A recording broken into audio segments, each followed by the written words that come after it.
DJ Nishad films present. जिंदगी कांटों का सफर है, हौसला इसकी पहचान। बजनी सजी के डीजे म्यूजिक बाय कुमार बजनी सजी के डीजे आजू और गेस्ट में होई भले मारे हो जुटल बरती है घरती पटीदार हो पटीदार हो आजू और गेस्ट में होई भले मारे हो जुटल बरती है घरती पटीदार हो हम उतर न दे हो नीचे बजनी सजी के डीजे लागी गरम से देह तोरा भीगे बजनी सजी के डीजे लागी गरम से देह तोरा भीगे बजनी सजी के डीजे गोरखपुर देवरिया में नाच तोहर गइल तोहर जवानी देखी मारी पूरा भइल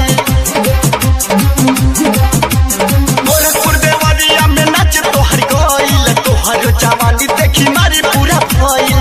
तोरे लहंगा के लगी हो सखी जे बजनी सद जी के डीजे लागी गरम से देह तोरा भीगे बजनी सद जी के डीजे लागी गरम से देह तोरा भीगे mix by KR recording studio Ramlachan Gori Bazar.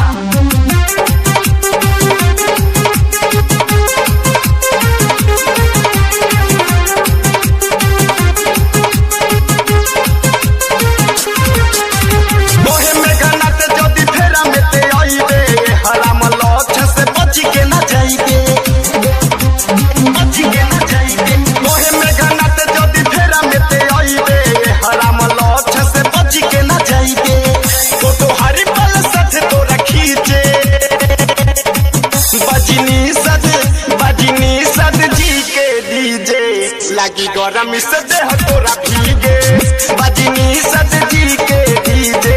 लागी गरम से देह तोरा भीगे आजू और गेस्ट में होई भले मारे हो जुटल बरती है घरती पटीदार हो